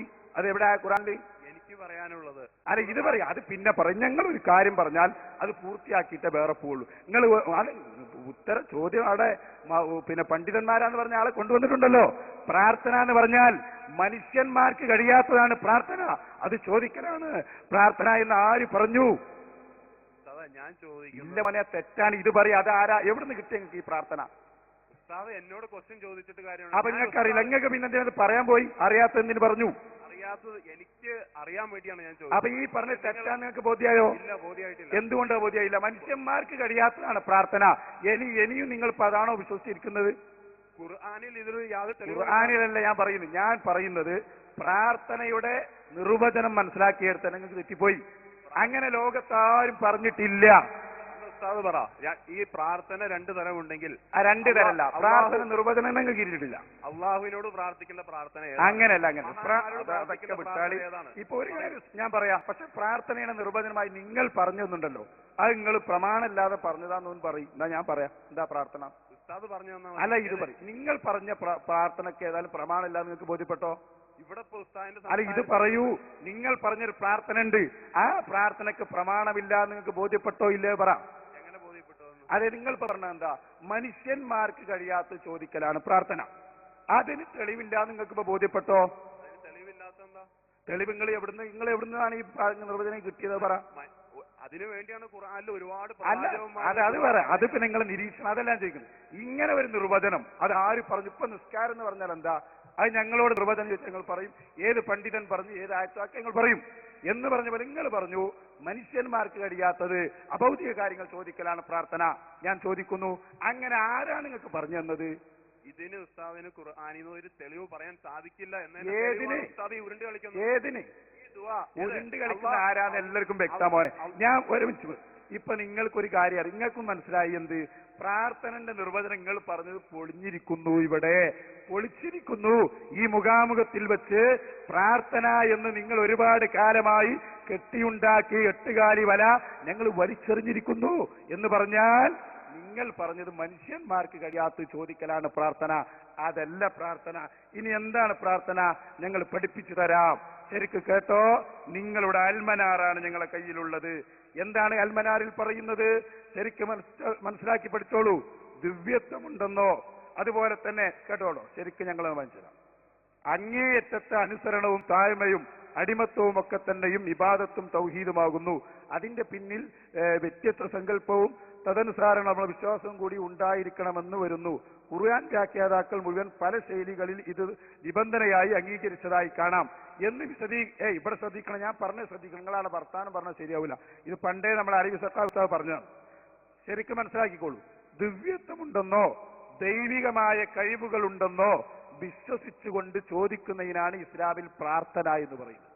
പഠിച്ചു വെച്ചോളൂ. അതായത് ഒരാൾ ദൈവമാണെന്നോ അല്ലെങ്കിൽ ദൈവത്തിന്റെ കഴിവുണ്ടെന്നോ ചോദിക്കപ്പെടുന്ന ശക്തിയിൽ ദിവ്യത്വമുണ്ടെന്നോ വിശ്വസിച്ചുകൊണ്ട് ചോദിക്കുന്നതിനാണ് ഇസ്ലാമിന്റെ ഭാഷയിൽ പ്രാർത്ഥന എന്ന് പറയുന്നത്. മനസ്സിലായോ പറഞ്ഞേ? മനസ്സിലാകുന്നുണ്ടോ? എനിക്ക് ഇപ്പോഴും ഞാൻ ചോദിച്ച അല്ല, ഇത് മനസ്സിലായോ? പ്രാർത്ഥന ഇപ്പൊ തിരിഞ്ഞോ ഞാൻ ചോദിക്കുന്നത്. പ്രാർത്ഥന തിരിഞ്ഞിട്ടില്ല. എന്തുകൊണ്ട് തിരിഞ്ഞിട്ടില്ല? എനിക്കിപ്പോ ഇവിടെ വിശദമാക്കി തരും. എന്ത് പ്രാർത്ഥന ഈ പറയുന്ന തരത്തില് അള്ളാഹുവിനോട് ചോദിക്കേണ്ട പ്രാർത്ഥനയും മഹാന്മാരോട് അതാ ശരിക്ക് കേട്ടോളൂ. അതാ ദിവ്യത്വം ശരിക്ക് കേട്ടോട്ടോ. ദൈവമാണ്, ഇലാഹാണ്, അള്ളാഹുവാണ് എന്ന് കരുതിയിട്ടുള്ള ഏത് തേട്ടവും അള്ളാഹിനോട് മാത്രം. അതേ സമയത്ത് അള്ളാഹുവല്ല, ദൈവമല്ല, അള്ളാഹു കൊടുക്കുന്ന കഴിവേ ഉള്ളൂ എന്ന് കരുതിയിട്ടുള്ള തേട്ടമൊക്കെ അള്ളാഹു അല്ലാത്തവരോട്. മനസ്സിലായില്ല നിങ്ങൾക്ക്? അപ്പൊ അള്ളാഹിനോട് നമ്മളൊരു കാര്യം ചോദിക്കുന്നത്, അള്ളാഹു എന്റെ ഇലാഹാണ്, അള്ളാഹു എന്റെ ദൈവമാണ്, അള്ളാഹു എന്റെ റബ്ബാണ്, ആ നിലക്കുള്ള തേട്ടം അത് അള്ളാഹുവിനോട് ഏത് വിഷയമായാലും. അതേ സമയത്ത് എന്റെ റബ്ബ് നൽകുന്ന കഴിവ് കൊണ്ട് അവർക്കുള്ള മുഅ്ജിസത്ത് കറാമത്തിന്റെ അടിസ്ഥാനത്തിൽ സഹായിക്കും എന്ന് കരുതിയിട്ടുള്ള തേട്ടം അതാരോടും ചോദിക്കാവുന്നതാണ്, മറ്റുള്ളവരോടും ചോദിക്കാവുന്നതാണ്. അത് തന്നെയല്ലേ മക്കാ മുശ്രിക്കുകളുടെ വിശ്വാസം. മക്കാ മുശ്രിക്ക് അവിടെ നിൽക്കട്ടെ. ഇതിപ്പോ നിങ്ങൾക്ക് നിങ്ങളെ പത്രത്തിൽ നിന്ന് ഞാൻ വായിച്ചു തന്ന കാര്യമാണ്. അത് നിങ്ങൾക്ക് ബോധ്യപ്പെട്ടോ ഇല്ലേന്നാ ഞാൻ ചോദിക്കുന്നത്. ഞാൻ ചോദിക്കുന്നത് ഉസ്താദിന്റെ ആ ഉത്തരം എനിക്ക് ബോധ്യപ്പെട്ടുള്ളൂ, അതുകൊണ്ട് ഞാൻ വീണ്ടും അതിനെപ്പറ്റി വിശദീകരിച്ചു. അതെ, ഇപ്പൊ നിങ്ങളുടെ പ്രാർത്ഥന, നിങ്ങളെ പുസ്തകം അൽമനാർ ഉദ്ധരിച്ചുകൊണ്ടാണ് ഞാൻ പറഞ്ഞത്. അൽമനാറിൽ വരെ പറഞ്ഞത് ദിവ്യത്വം ചാർത്തിക്കൊണ്ടുള്ള അർത്ഥന അത് അള്ളാഹുവിനോട് മാത്രമാണ് എന്നാണ്. ഒന്നുകൂടി കേട്ടോ, ഞങ്ങൾ ചെയ്യുന്നത് അതിന്റെ അടുക്കാതിരിക്കാ സക്കരിയാനും കൊണ്ടുപോവാ. ഞങ്ങൾ ചെയ്യുന്നത് എന്താണെന്നറിയോ? ശരിക്കും ശ്രദ്ധിച്ചോ. അള്ളാഹുവാണെന്ന് കരുതിയിട്ടല്ല, ഞങ്ങളെക്കാൾ കൂടുതൽ ഉത്തരം കിട്ടാൻ സാധ്യതയുള്ളവരാണ് അമ്പിയാക്കൾ, ഔലിയാക്കൾ. അവരോട് ഞങ്ങൾ സങ്കടം പറയുന്നു. അത് മുഹയ്യദ്ദീൻ ശൈഖ് റബ്ബായിട്ടല്ല, അള്ളാഹുവായിട്ടല്ല, അതൊന്നും ആയിട്ടല്ല. അങ്ങനെ ദിവ്യത്വം ചാർത്തിക്കൊണ്ടുള്ള അർത്ഥനക്ക് മാത്രമേ പ്രാർത്ഥന എന്ന് ഇസ്ലാമിന്റെ വീക്ഷണത്തിൽ പറയൂ. അതാണ് അള്ളാഹു പറഞ്ഞത്, വഅന്നൽ മസാജിദ ലില്ലാഹി ഫലാ തദ്ഉ മഅല്ലാഹി അഹദ. അതുപോലെ വമൻ ളല്ലു മിമ്മൻ യദ്ഉ മിൻ ദൂനില്ലാഹി മല്ലാ യസ്തജീബു ലഹു ഇലാ യൗമിൽ ഖിയാമ. ഇതൊക്കെ പറഞ്ഞത് ഈ അർത്ഥത്തിലുള്ള ദിവ്യത്വം ചാർത്തിക്കൊണ്ട് ദൈവമാണെന്ന് പറഞ്ഞുകൊണ്ടുള്ള ആ തേട്ടത്തിനെ കുറിച്ച് ഞങ്ങൾ ചെയ്യുന്ന എന്താണ്? അത് സക്കരിയ സ്വലാഹിനെ കൊണ്ട് തന്നെ പറയിപ്പിക്കാൻ പോവാണ്. ശരിക്ക് കേട്ടോ, ഞങ്ങൾ ചെയ്യുന്നതാണ്. സക്കരിയ സ്വലാഹിയോട് ഒരു ചോദ്യം എന്താണ്? യാക്കൂബ് നബി അലൈഹി ഇസ്ലാമിന്റെ മക്കൾ അള്ളാഹുവിന്റെ അടിമകളാണല്ലോ. ഒരു ദിവസം യാക്കൂബ് നബിന്റെ മക്കൾ വന്നിട്ട് പറഞ്ഞു, ഉപ്പാ ഞങ്ങളെ കാര്യങ്ങൾ അള്ളാഹിനോട് പറയണേ. എന്തിനാണ് അങ്ങനെ പറഞ്ഞത്? യാക്കൂബ് നബിയുടെ മക്കൾക്ക് നേരെ അള്ളാഹുവിനോട് പറഞ്ഞാൽ പോരെ എന്ന ചോദ്യത്തിന് സക്കരിയ സ്വലാഹി നൽകുന്ന മറുപടി നിങ്ങളൊന്ന് കേട്ടോ, എന്നിട്ട് പറ. ആദ്യം ഉത്തരം ചോദ്യം വെക്ക്, പിന്നെ ഉത്തരം.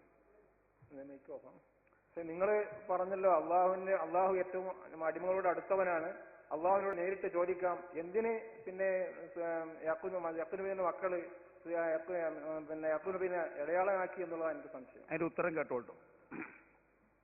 അള്ളാഹു ഏറ്റവും അടുത്തവനാണ്, അവനോട് തന്നെ നേരിട്ട് ചോദിച്ചുകൂടെ? പിന്നെ എന്തിനാണ് യാക്കൂബ് നബി ഇടയാളനാക്കിയത്? ഒരാൾക്ക് സ്വന്തം പ്രാർത്ഥിക്കുകയും ചെയ്യാം, പ്രാർത്ഥനക്ക് ഉത്തരം കിട്ടാൻ സാധ്യതയുണ്ട് എന്ന് തോന്നുന്നവരോട് പ്രാർത്ഥിക്കാൻ ആവശ്യപ്പെടുകയും ചെയ്യാം. ബാക്കി പറ. യാക്കൂബ് നബിന്റെ മക്കള് യാക്കൂബ് നബിയേക്കാൾ താഴ്ന്നവരാണ്. യാക്കൂബ് നബി അള്ളാഹുവിന്റെ പ്രവാചകനും അള്ളാഹുമായി ഏറ്റവും അടുത്തവരുമാണ്. അതുകൊണ്ട് അവർ പ്രാർത്ഥിച്ചാൽ കൂടുതൽ ഉത്തരം കിട്ടാൻ സാധ്യതയുണ്ട്. അതുകൊണ്ട് അവരോട് ആവശ്യപ്പെട്ടു. അതുകൊണ്ട് നമുക്കും അങ്ങനെ ആവശ്യപ്പെടാം. ഇനി അതിന്റെ തെളിവും കൂടിയാണ് പറഞ്ഞു കൊടുത്തോളൂ സക്കരിയ സലാഹി. ഇന്ന വിഷയം തീർന്നു. ഒക്കെ നിങ്ങളെ കൊണ്ടല്ലേ പണി. സല്ലല്ലാഹു അലൈഹി വസല്ലമയോട് സഹാബികൾ വന്നിട്ട് മഴയ്ക്ക് വേണ്ടി പ്രാർത്ഥിക്കണമെന്ന് ആവശ്യപ്പെട്ടു. മിമ്പറിൽ വെച്ച് അല്ലാഹുവിന്റെ റസൂൽ മഴയ്ക്ക് വേണ്ടി പ്രാർത്ഥിച്ചു. അങ്ങനെ മഴ പെയ്തു. അടുത്ത ആഴ്ച വന്നിട്ട് മറുപടി പറയണോ? ഞങ്ങൾ ഇത് പറഞ്ഞു തീരട്ടെ. ആകെ ബുദ്ധിമുട്ടി. അതുകൊണ്ട് നബിയെ മഴ നിൽക്കാൻ വേണ്ടി അവിടുന്ന് ദുആ ചെയ്യണം. അപ്പൊ നബി ദുആ ചെയ്തു. അപ്പൊ മഴ നിന്നു. ഇതിൽ നിന്ന് നമുക്ക് എന്ത് മനസ്സിലാക്കാം? മറ്റൊരാളോട് നമുക്ക് ദുആ ചെയ്യാൻ ആവശ്യപ്പെടാം. പ്രാർത്ഥനയ്ക്ക് ഉത്തരം കിട്ടുമെന്ന് നമ്മൾ വിചാരിക്കുന്നു. അല്ലെങ്കിൽ തഖ്വയുള്ള ആളുകളോട് നമുക്ക് ദുആ ചെയ്യാൻ ആവശ്യപ്പെടാം. അതാണ് ഈ സംഭവത്തിൽ നിന്നും നമുക്ക് പഠിക്കാനുള്ള. അതെന്തായി? മൂപ്പരേതായാലും ആ തൊപ്പിയിട്ട് വന്ന് മുതലായി പോയി. അല്ലാഹു തആല ആ അള്ളാഹുവിന്റെ അടുത്ത ആളുകളോട്, അമ്പിയാക്കളോട്, ഔലിയാക്കളോട് സഹായം തേടലും അതുപോലെ തന്നെ അങ്ങനെ പറയലൊക്കെ അത് പറ്റും എന്ന് അദ്ദേഹം തന്നെ വളരെ വ്യക്തമാക്കി പറഞ്ഞിട്ടുണ്ട്. അതാണ് അപ്പൊ അത് കേൾക്കുമ്പോ ചില ആളുകൾക്ക് ഇങ്ങനെ എന്ത് ചെയ്യുന്നറിയും, പൊറുതിയുണ്ട്, കുഴപ്പമില്ല, പ്രശ്നം ഞങ്ങൾ തീർത്തു തരും. ആ പ്രശ്നം നേരത്തെ സക്കാഫി ഉസ്താദ് പറഞ്ഞ പോലെ നിങ്ങളെ പറഞ്ഞിട്ട് കാര്യമില്ല. കാരണം എന്താണെന്നറിയോ, നിങ്ങളെ ഈ വലിയ വലിയ ആളുകളൊക്കെ 550 ഇവരൊക്കെ വിവരവും കാര്യങ്ങളൊക്കെ ഇത്രേ ഉള്ളൂ. ഈ വിഷയത്തിൽ ഇത്രയും തെളിവ് പറഞ്ഞിട്ട്, ഇത്ര ഇമാമിങ്ങൾ പറഞ്ഞതൊക്കെ നിങ്ങളോട് പറഞ്ഞു തന്നിട്ട് വീണ്ടും നിങ്ങൾ പ്രാർത്ഥന പറഞ്ഞു, നിങ്ങളെ പോക്കറ്റിൽ നിന്ന് എടുത്തു, നിങ്ങൾക്ക് തെളിയിക്കാൻ കഴിഞ്ഞില്ല, ഒന്നിനും കഴിഞ്ഞില്ല. കാരണം എന്താ? നിങ്ങളെ പഠനം ഒന്ന് കളിച്ചു കൊടുക്കും. ബാലുശ്ശേരിയുടെ വിവരമൊക്കെ ഒന്ന് നിങ്ങൾ കേൾക്കണം. ഒന്ന് വെച്ചുകൊടുക്കുമല്ലോ. ബാലുശ്ശേരി ഞാൻ ചെയ്തിട്ടുണ്ട്, ഇപ്പോഴും ചെയ്യും. ഞാൻ ഹോട്ടലിൽ ചായയും പറഞ്ഞിട്ടുണ്ട്, ഗ്ലാസും കഴിയിട്ടുണ്ട്, പാറക്കൂറിയിൽ പണിയെടുത്തിട്ടുണ്ട്. ഇപ്പോഴും ഞങ്ങൾ നടത്തുന്ന ഹോട്ടൽ എപ്പോഴും ഉണ്ട്. പിന്നെ ആ പണിയെടുത്ത് നടന്നാ പോരെ. അതാണ് ഇപ്പൊ ഞങ്ങൾ പറയുന്നത്. അവിടെയുള്ളൂ. ഇതിന്റെ അപ്പുറത്തുണ്ട്. അല്ല, നിങ്ങൾക്ക് ഇഷ്ടം പോലെ സമയം തരും. ഞങ്ങളത് പറയാൻ തന്നെയല്ലേ തീരുമാനിക്കുന്നത്. പിന്നെ ഇത് വിഡ്ഢിത്തല്ലായിരുന്നു കേൾക്കണ്ട. ഈ പറഞ്ഞൊന്നും തിരിയാത്തത് എന്തുകൊണ്ട് എന്നാണ് ഈ കേൾപ്പിക്കുന്നത്. അയാൾ പറഞ്ഞു കേട്ടോ, നമ്മളെ ബാലുശ്ശേരി ഈ ആദി പൊട്ടത്തരങ്ങളാണ് സമുദായത്തെ ഇവർ പഠിപ്പിച്ചുകൊണ്ടേയിരിക്കുന്നത്. അത് കേൾക്കുമ്പോ അങ്ങ് ബേജാറ് വേണ്ട. ഒന്നിട്ട് മോനത് ബാലുശ്ശേരി പറയട്ടെ. നിങ്ങൾ നോക്കൂ, അമ്പിയാക്കളുടെ പേര് വളരെ ചെറിയ പേരാണ്. മൂസാ നബി, ഇവരെ തങ്ങന്മാരെ ഔലിയാക്കന്മാരെ പേര് നോക്കൂ നിങ്ങൾ. എന്തൊക്കെ ഹാജ മുഹീദ്ദീൻ ജിസ്തിയിൽ, അജ്മീരിയിൽ, നാബൂരിയിൽ, ബൽബൂരി. എന്താ ബൽബൂരി ഏറ്റവും വലിയ വിഷയം. അഥവാ അമ്പിയാക്കളോട്, ഔലിയാക്കളോട് സഹായം തേടുന്നത് ഇസ്ലാമികമാണ്. അതിന് പ്രമാണമുണ്ട്.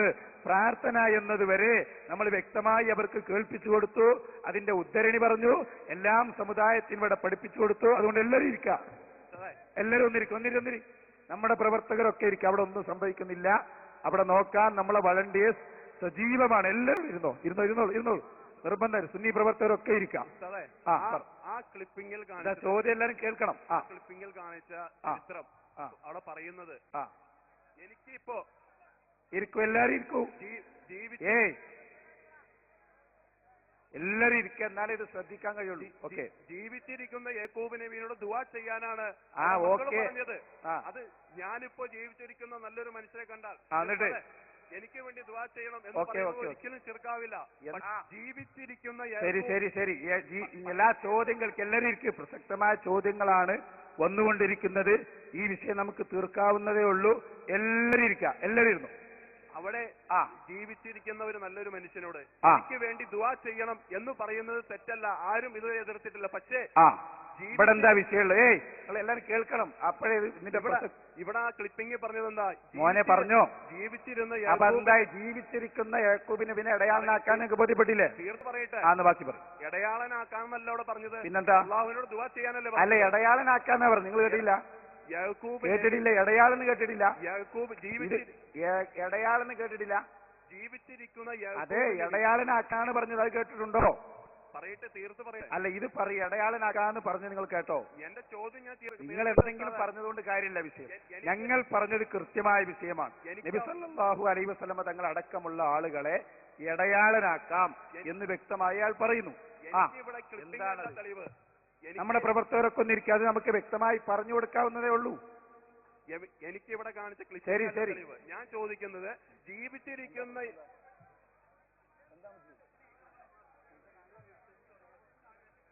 ഹലോ നമ്മുടെ പ്രവർത്തകരൊക്കെ ഒന്ന് അവിടെ ഇരിക്കും.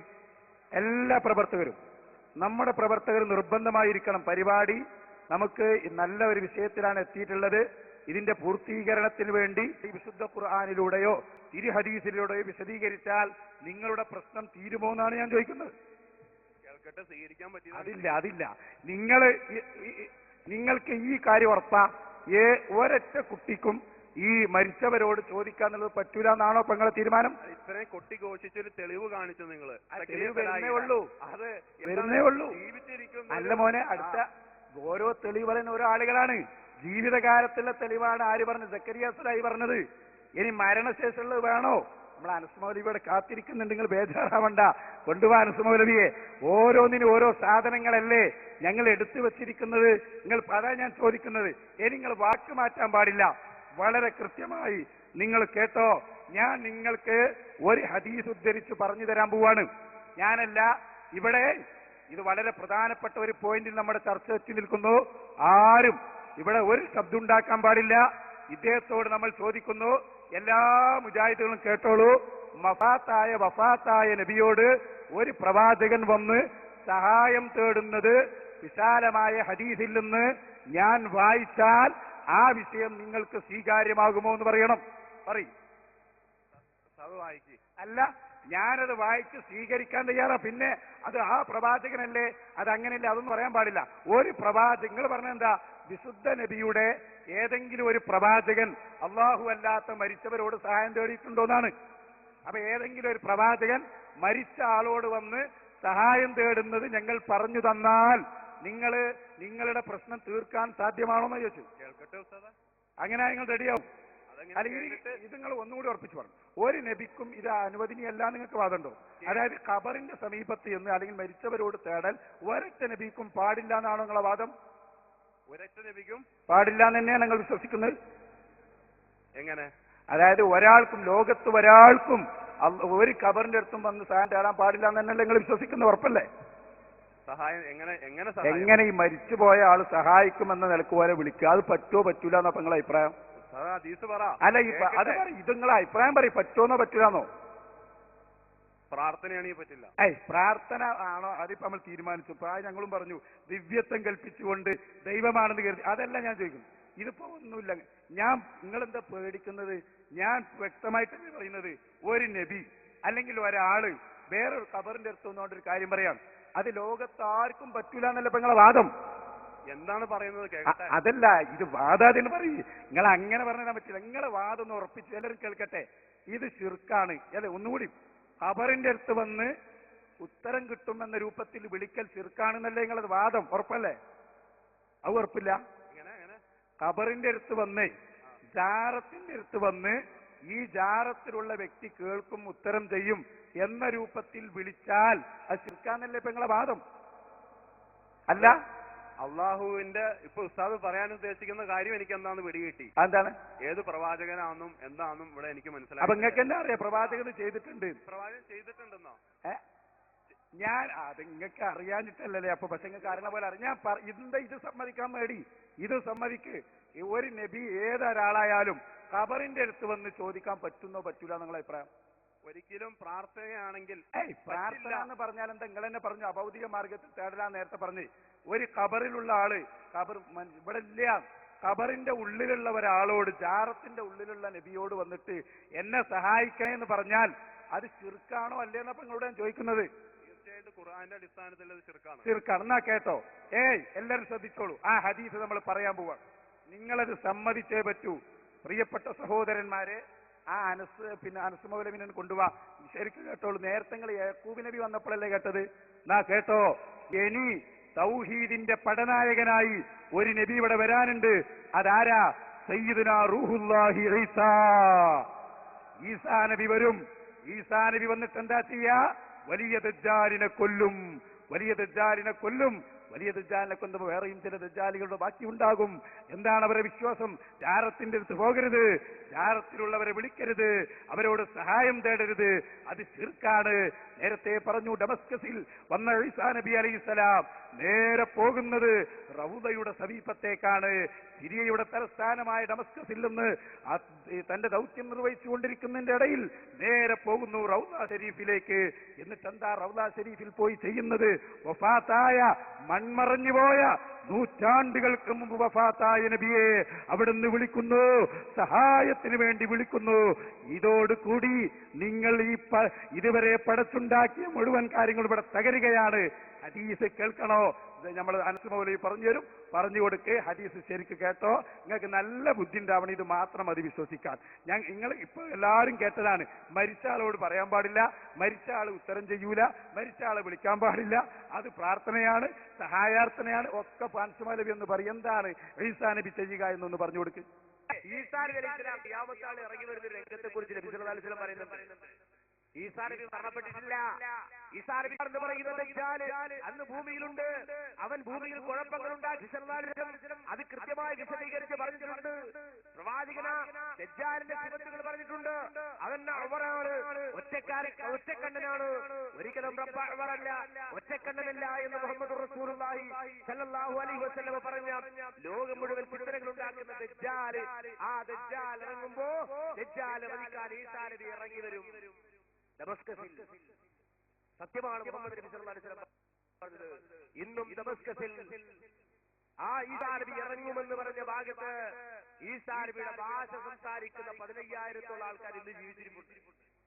ഭാഷ, അറാമിക് ഭാഷ, ഈസാ നബിയുടെ ഭാഷ സംസാരിക്കുന്ന ആളുകൾ ആ നാട്ടിൽ ഇന്ന് ജീവിച്ചിരിപ്പുണ്ട്.